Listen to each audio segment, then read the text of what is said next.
Para quien tiene la fe algo viva, todo el mundo sublunar es un destierro, porque solo el cielo es la patria de cualquier cristiano.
En el año de 1767, los jesuitas se habían esparcido por casi todo el continente americano, creando varias provincias, de las que sobresalió la provincia jesuítica del Paraguay.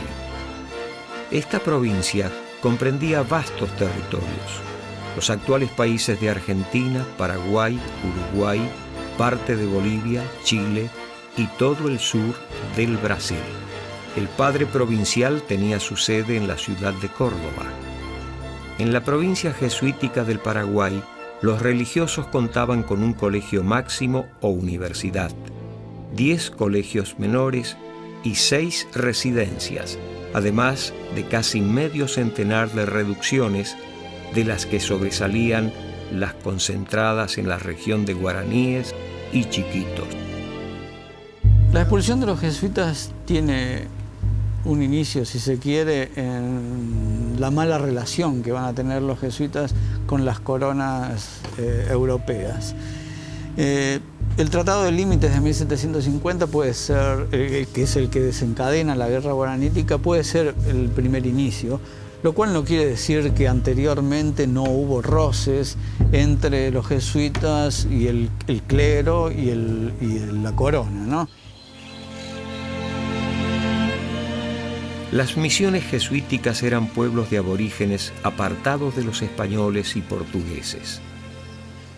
Los caciques guaraníes aceptaban las misiones en su territorio con la esperanza de librarse del trabajo esclavo.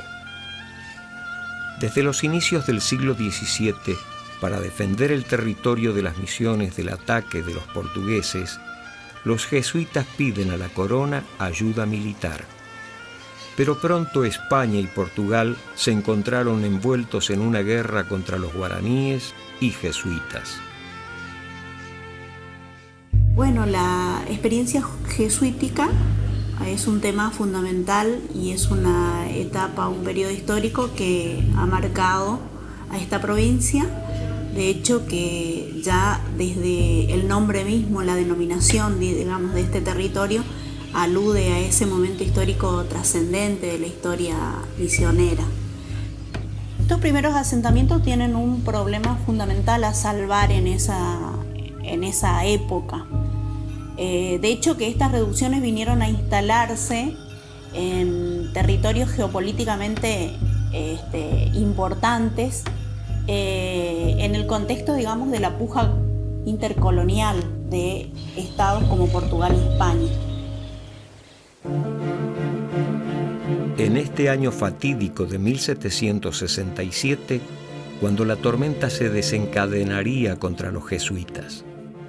La conspiración contra los religiosos no solo continuaba en los encomenderos, aferrados en sostener la esclavitud de los indios, sino también en la misma corte de los Borbones, teniendo como el mayor protagonista al propio rey de España, Carlos III. Como consecuencia, el rey decretó por su real voluntad la expulsión de los jesuitas de todos sus dominios de España y de ultramar.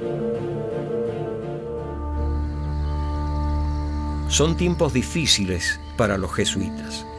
Por ese entonces, las gobernaciones de Buenos Aires, del Tucumán y del Paraguay dependían del virreinato del Perú.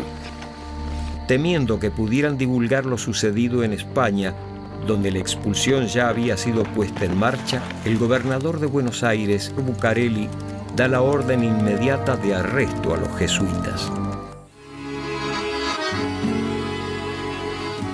Los hijos de Loyola, gracias a sus plantaciones de yerba mate, dominaron el comercio.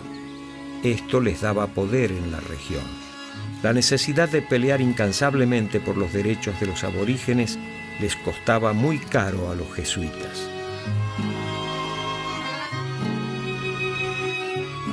Hubo un periodo que a veces a nosotros se nos olvida en nuestros relatos históricos, desde aproximadamente 1620 y hasta muy entrado el 18, donde los guerreros guaraníes defendieron lo que en ese momento era el territorio de la colonia española contra las avanzadas de la corona portuguesa. Los guaraníes tuvieron batallas famosas, Bororeca, Zapaguazú, donde derrotaron a los esclavistas brasileros que venían adentrándose en el territorio. Hicieron una resistencia feroz contra el Tratado de Familia, por el cual la corona de España le entregaba a la de Portugal pueblos de las misiones, donde habían estado durante 100 años los guaraníes asentados. Y hay una metáfora que siempre comentamos: si no fuera por estos pueblos guaraníes organizados por la Compañía de Jesús y entrenados en armas, es probable que nosotros estuviéramos hoy hablando en portugués y no en español. Y es probable que hoy fuéramos parte de Brasil. Los jesuitas ganaron enemigos en la sociedad local y debieron luchar para alcanzar resoluciones favorables ante el rey. El Tratado de Límites de Madrid concedía a la corona portuguesa el territorio de 7 reducciones jesuíticas a cambio de Colonia de Sacramento, que pasaría a España. Esto fue una provocación directa hacia los indios, que decidieron defender sus posesiones y entablaron una guerra contra españoles y portugueses. La guerra solo sembró muerte y destrucción.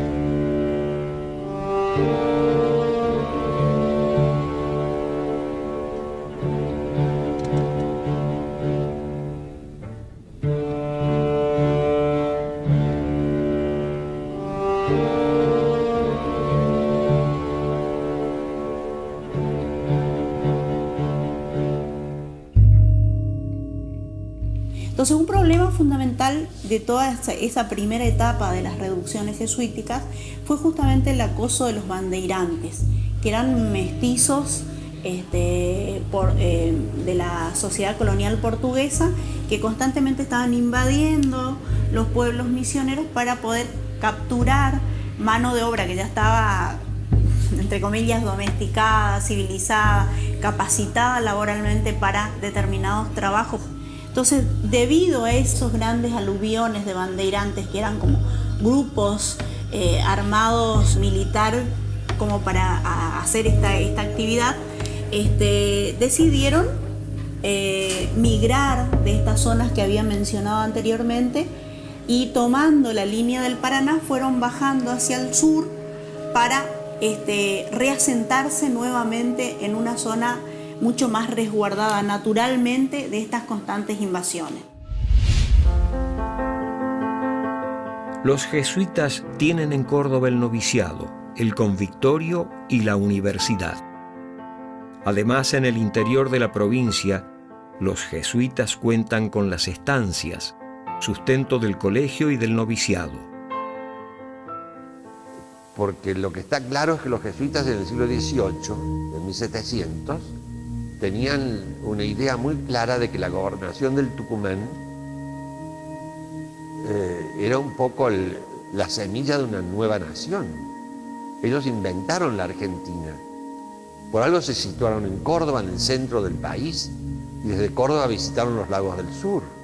Y desde Córdoba se comunicaban con Chile, y desde Córdoba viajaban a Buenos Aires, y desde aquí hacia Asunción del Paraguay, porque desde acá gobernaban las reducciones guaraníticas, y desde acá al Alto Perú a través de los puestos misionales que había en las provincias del norte y en Bolivia. El gobernador de Buenos Aires, dado lo complejo de la operación, en la que tienen que intervenir cientos de personas, elige la fecha del 21 de julio para poner en práctica las órdenes. Pero, por temor de que adivinen sus planes y para evitar que los jesuitas oculten sus famosos tesoros, se ve obligado a adelantar la fecha.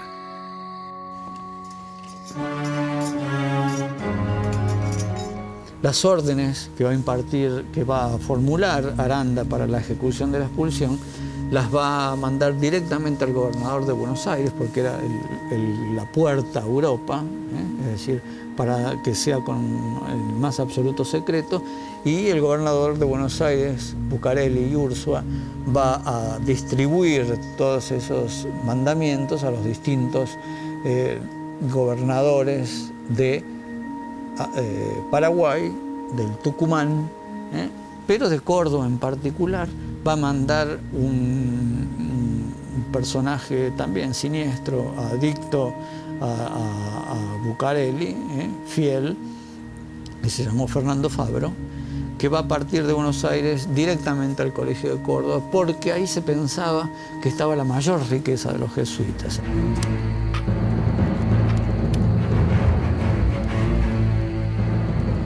Durante la madrugada del domingo 12 de julio, llegan al colegio 80 soldados bajo el mando del comandante Fernando Fabro. Fabro dispone centinelas en la casa de los esclavos. Mientras, avanza junto al resto de la tropa con las bayonetas caladas y con orden de hacer fuego a la menor resistencia.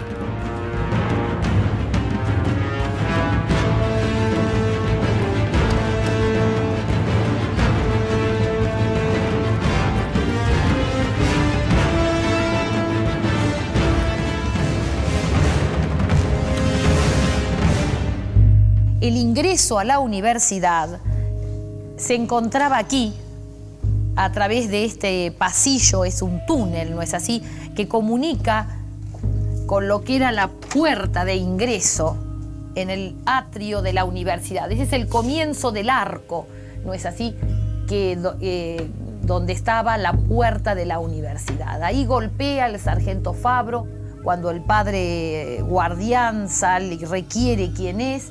Le explica que hay un vecino que está en artículo mortis y que necesita un confesor. Cuando el padre guardián le franquea la puerta, ingresa el sargento Fabro con todo su cuerpo de soldados, ¿no es así? Y allí piden reunirse con el rector y se lee la orden de Carlos III, donde se explica los términos de la expulsión. El rey dice: los expulso de todos mis reinos, de España y las Indias, por las razones que mi pecho guarda. Es decir, los expulso de todos mis reinos, de España y las Indias, por las razones que mi pecho guardo. Los expulso porque soy el rey, mando lo que mando y no tengo por qué explicarlo a mis vasallos.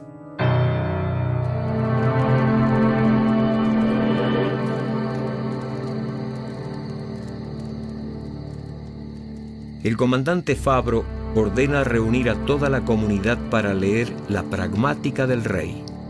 Desde ese momento los jesuitas quedan encerrados en el refectorio, un aula del colegio, hacinados e incomunicados.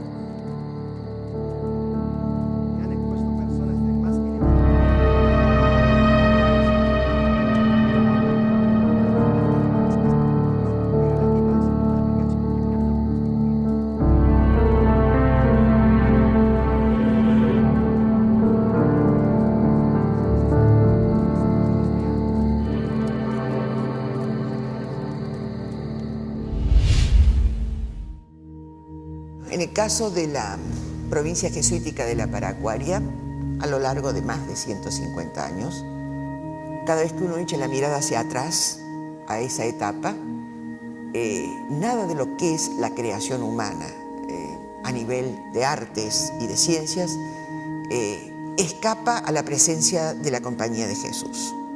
Esto es así porque, bueno, sus miembros eran los intelectuales y los artistas de la época. Pero también hay una construcción económica, es decir, la impronta de las estancias, la impronta de las rutas y de las técnicas.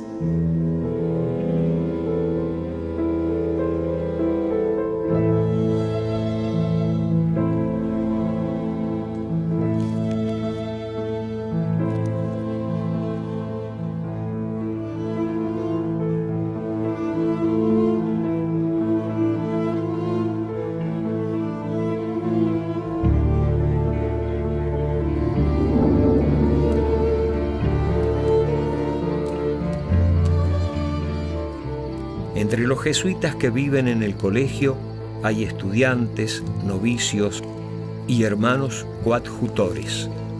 Aunque es domingo, no se les permite dar la misa.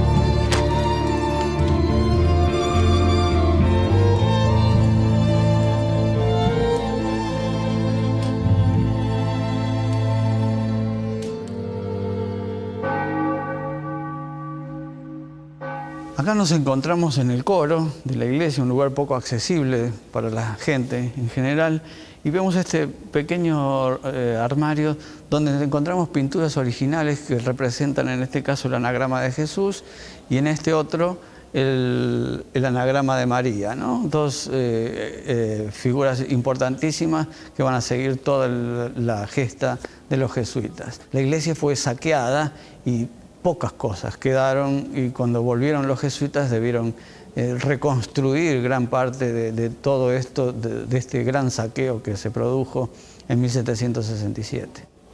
Es decir, todos estos objetos que desaparecen de la iglesia eran un poco tentación del clero secular que estaba construyendo la iglesia catedral y adolecía de una cantidad de equipamiento que la Compañía de Jesús le venía muy bien para completar todos esos muebles y detalles que faltaban.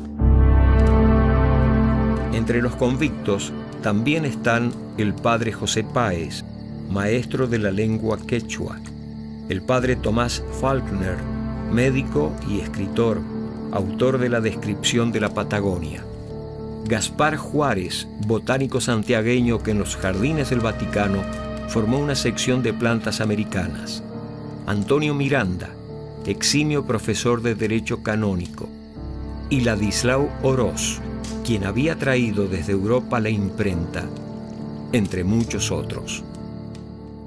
Y acá hay dos temas muy importantes, que va a ser el exilio por un lado y los hechos de corrupción que se van a seguir por este dictamen. Es decir, el exilio porque va a ser por primera vez donde un grupo demasiado importante de personas, 400, van a ser expulsadas de nuestro territorio por razones políticas.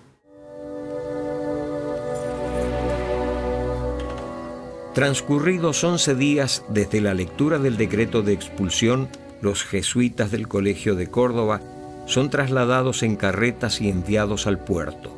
Luego, sin pasar por Buenos Aires, dirigidos al puerto de la Ensenada, los hacen embarcar rumbo a España. Hacer historia colonial de estas regiones, desconociendo la construcción económica, social y política de la Compañía de Jesús, es una historia parcial. Estamos describiendo el 10% con buena suerte de la historia colonial nuestra. El padre José Manuel Peramás es profesor de moral de la Universidad de Córdoba. Como docente del colegio universitario, es víctima y testigo de la expulsión. Años más tarde, Peramás revelará los detalles de la expulsión de Córdoba en cartas escritas a un abate de la ciudad de Florencia, que le había solicitado una narración de lo sucedido en aquellos días.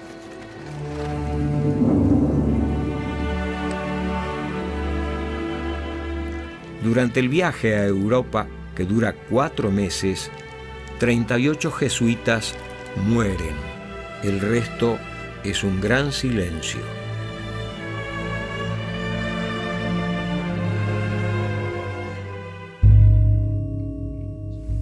Eso significó que a los 30 años después de la expulsión de los jesuitas, la universidad fuese un caos y las estancias se destruyeron todas. Y todo el valor de las reducciones guaraníticas o de los indios naturales de acá de esta zona se desparramasen, los indios volviesen a ser belicosos y a ponerse en contra de los encomenderos, etc., ¿no? Con la expulsión, una buena parte de los esclavos africanos que sirven en las estancias prefieren fugarse a los montes antes de servir a nuevos patrones. Más tarde, las malas administraciones provocan el vaciamiento de las estancias y su venta. De este modo, toda la economía jesuítica se derrumba. Hay relatos así muy lastimosos, muy fuertes, muy dolientes, ¿no? De un pueblo que se sentía perdido después de tantos años de considerar a sus pastores, a la compañía de Jesús, que se encontró extraviado, como bien está el relato del pastor con sus ovejas. Falta el pastor y las ovejas están perdidas.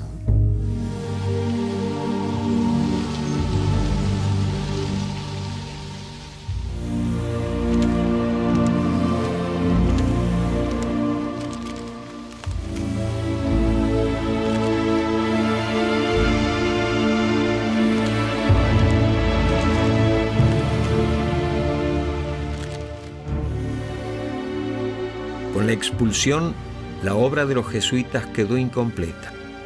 Pero el ideario jesuítico siguió siendo un proyecto de esperanza que se adaptó a otros tiempos, a otras realidades, a otras personas. Felizmente, hoy tenemos los testimonios de un grupo humano que intentó cambiar el mundo cuyos valores enaltecen a la humanidad. A mayor gloria de Dios.